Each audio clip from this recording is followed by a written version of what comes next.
A few hours later, someone shook me awake. "Hey, Mia, wake up." It was my husband, Ethan. "Welcome home. What's going on?" I asked, still half asleep. "What's this?" he said, holding up the food on the table. "My parents are here, and you bought these cheap snacks. I told you to do things properly today." "Yeah, but your dad said." "No excuses. Get up and start cooking. I'll throw this junk away." "Hi, my name is Mia. I'm 28 years old and work in an office. I used to date a guy named Ethan. We met on a blind date, and he was so charming and funny that I fell for him instantly. He was sweet and caring, and a year into our relationship, he proposed. Of course, I said yes. I loved him deeply. My parents liked him too and gave us their blessings. His parents seemed kind, and I believed we were going to have a wonderful married life. Our wedding went smoothly, and we had an amazing honeymoon. Starting life as newlyweds felt like a dream come true. Then, I got pregnant and my happiness grew even more. I felt like I was living the happiest chapter of my life. Ethan was thrilled too. "I'm going to work even harder for our family," he said proudly. But Ethan's idea of working hard turned out to be different from what I expected. Even as I dealt with morning sickness, he started working late every day to earn more money. I was nervous about being pregnant for the first time and wanted him to spend more time at home. But I couldn't bring myself to say it. He was working so hard for our baby and me after all. By the time I reached my 6th month and my pregnancy became more stable, I decided to take some time off work for maternity leave. I thought it would help me rest, but Ethan seemed to think it meant I was sitting around doing nothing. Before, we both shared housework since we were both working. When I got pregnant, he even started helping out more because he cared about my health. But as his overtime hours increased, he stopped helping entirely. Suddenly, I was expected to do everything on my own, and it was exhausting. One day, he came home early, something that didn't happen often. "Oh, you're home early today. Welcome back," I greeted him. "Yeah," he said. "So, what's for dinner?" "I'm sorry, I wasn't feeling well earlier and just got up. I was about to start cooking," I explained. "What? I come home early, and there's no food ready. Look, I'm doing my best. I'm taking time off because I'm pregnant, and I haven't been feeling great. Can't you understand that? Are you blaming me for your problems? Don't try to make this my fault." "I'm not blaming you. I just think we're a team, and we need to support each other. Right now, I need you to help me, not work yourself to death. I want you to be here for me and help with the housework too." "In other words, you just want to be lazy," Ethan snapped. "What are you talking about? Just because I'm staying home doesn't mean I'm slacking off. I'm trying to manage everything," I argued. "No, you're just going to sit around and expect me to do everything else. That's being lazy." I couldn't take it anymore. "That's it. I'm going to have the baby at my parents' house," I said firmly. "What do you mean?" Ethan asked, his voice sharp. "I mean I'm going home to stay with my parents until the baby is born. I'm not coming back here for a while." "Oh really? Fine. Do whatever you want," he shouted before storming out of the house. I sat there in the silence, tears streaming down my face. I wondered how our happy life had turned into this. Could I really bring a baby into this situation? The next day, I packed my things and went to my parents' house. Being with them gave me a sense of relief. With their support, I was able to rest, and my stress started to fade. My health improved a lot after just a few weeks. About 2 months later, Ethan showed up at my parents' house with his mom and dad. I hadn't heard from him since I left, so I was confused by their sudden visit. His parents looked concerned. Apparently, they had visited our home to check on me and were shocked to find I wasn't there. When they confronted Ethan, he admitted we had fought, and I had gone to my parents' house. Furious, they dragged him along to apologize. "Mia, we're so sorry about our son's behavior," Ethan's mom said, looking genuinely upset. "We gave him a good talking to. He clearly doesn't understand how hard pregnancy is. Now, Ethan, say you're sorry." Ethan looked at me, guilt written all over his face. "Mia, I'm really sorry." "I shouldn't have acted that way," he said, bowing his head. I took a deep breath. "It's okay. I'm sorry too for getting so emotional." Thanks to my in-laws stepping in, we were able to reconcile. I was grateful they had helped us work things out. A few months later, I gave birth to a healthy baby girl. Ethan was overjoyed to become a father. After I recovered, I moved back into the home we shared. Taking care of a newborn was much harder than I expected. Our baby cried a lot at night, leaving me completely exhausted. I hardly got any sleep, and my days were packed with housework and taking care of her. One day, I hit my limit.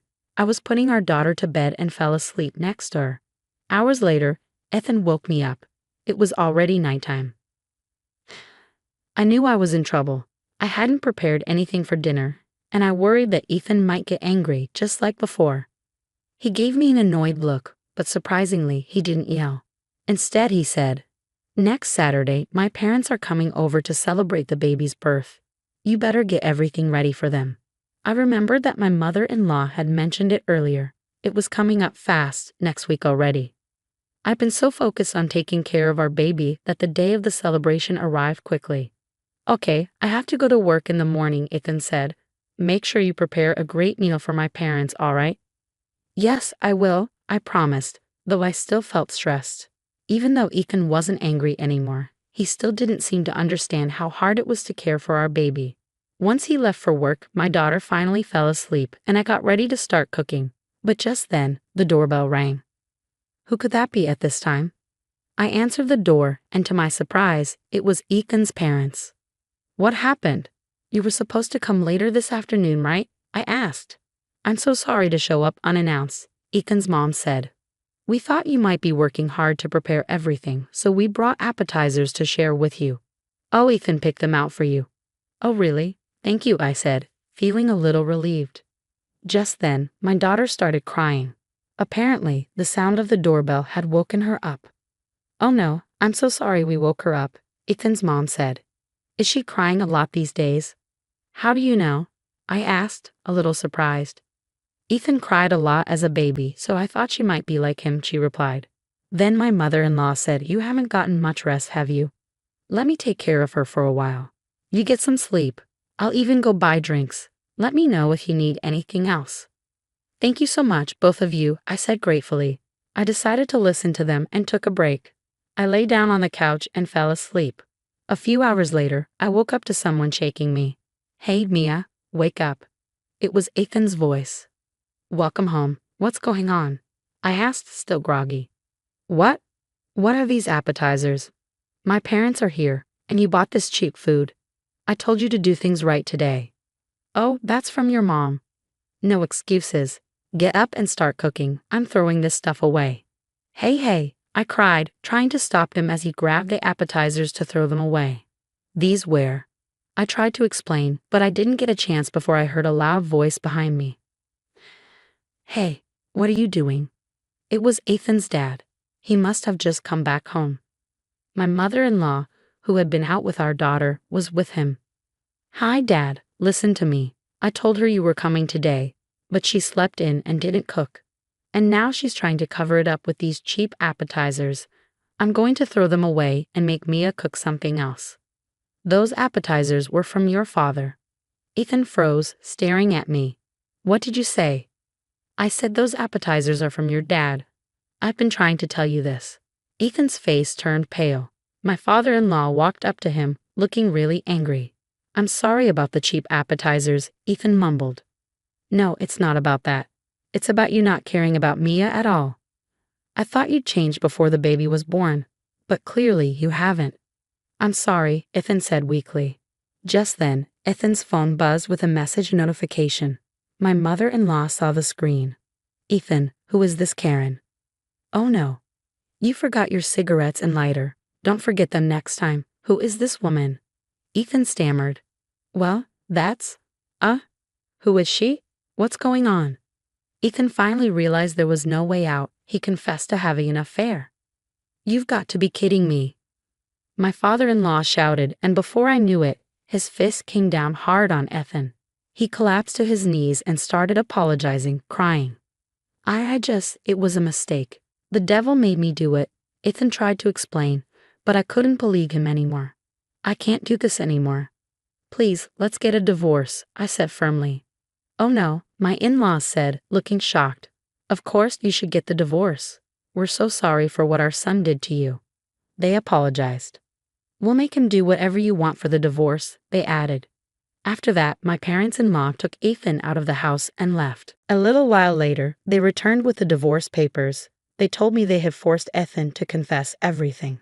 The woman he was having an affair with worked with him, and apparently they'd been together since I was pregnant. While I was dealing with my pregnancy and morning sickness, he'd been sneaking off to meet her. I filed for alimony from both Ethan and his mistress, and also demanded child support from him. Since my in-laws were on my side, Ethan couldn't refuse. He agreed to everything. So we got divorced. Ethan's parents promised to keep him in check and make sure he took responsibility for his actions.